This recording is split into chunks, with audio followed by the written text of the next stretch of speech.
Hello Paul, I'm Ray, and what I'm going to do for you today is just give you a little bit of a snapshot of a session that I'll be doing with managers that don't have a background in finance, so we call it just financial management for non-financial managers.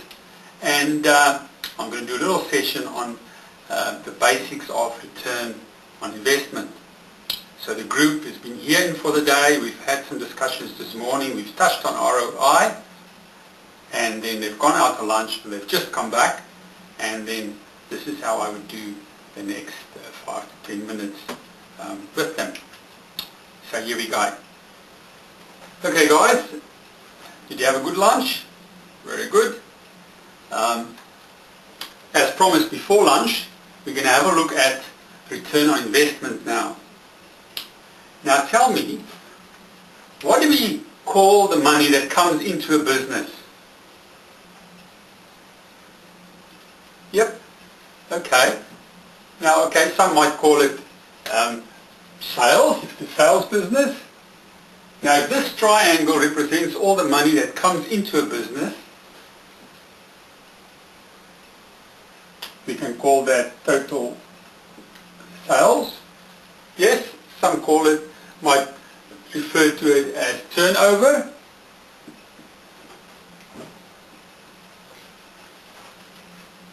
Yeah, or income, total income. So there we have, that triangle represents then the total money coming into a business over a period of time, and either refer to it as sales, turnover, or income. Now tell me, can we take all of that money that comes in and put it into our pocket, even if we're a sole trader or a single owner of the business? Can we do that? Yes. Unfortunately, we can't. Why not? Why can't we do that? Yep, you're right. We have to pay some expenses or pay some cost.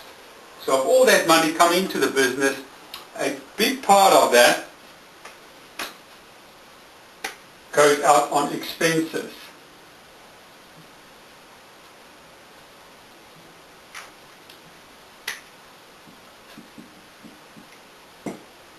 So a part of that money coming into the business, whether it be 100 grand or whether it be $1 million, a part of it is spent on paying for the expenses. And those expenses might be to pay the electricity, to pay the bills, the telephone, and wages, motor vehicles that's on lease. All of those things are seen as expenses, and we have to pay that.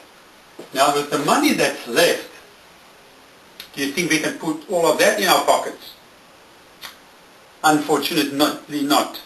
Because what you will find is that part of that so-called profit, firstly we have to go and we have to pay the tax office. So part of this money we have to pay around 30% into tax.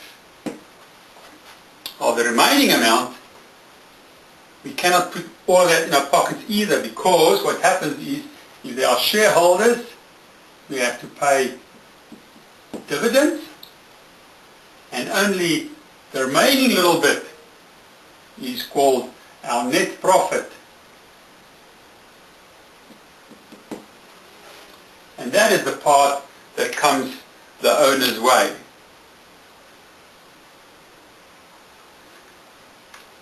So this is the money that comes out of the business. That is the money that you can pocket after you've made all of those sales.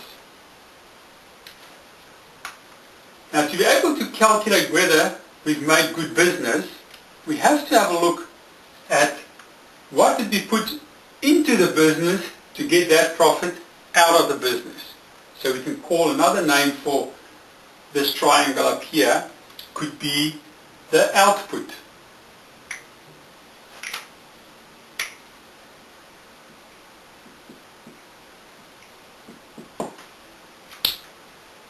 Now, to be able to make that profit, the business needs to put some money into the business. what do we call those things that the business uses to generate this money?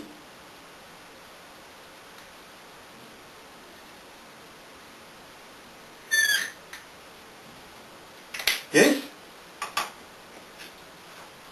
That's right. We refer to those as assets.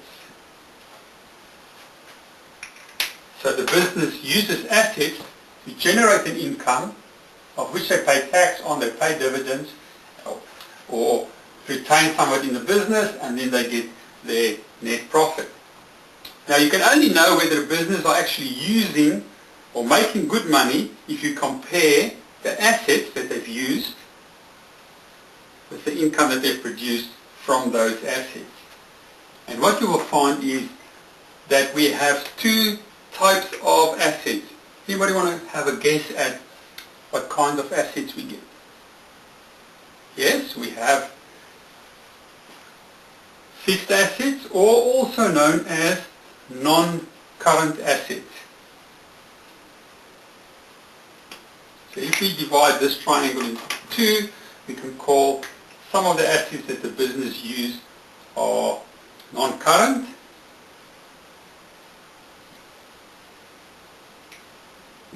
or also known as fixed assets. So those are like land, motor vehicles, buildings, machinery, things the business intends to use and not change for a period of longer than 1 year. The remaining assets that we use are, anybody wants to guess? Yes, okay. Yeah, it is current assets. And what is a current asset referred to?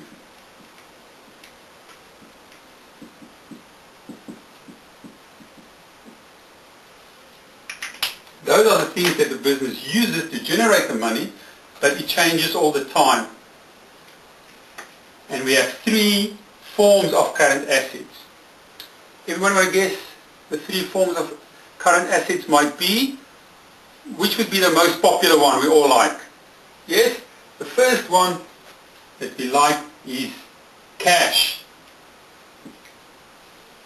Cash is a form of current asset. We also have debtors.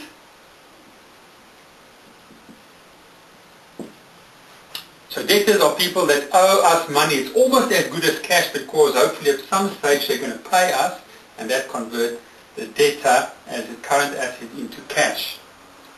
And then thirdly, lastly, we have a current asset called stock.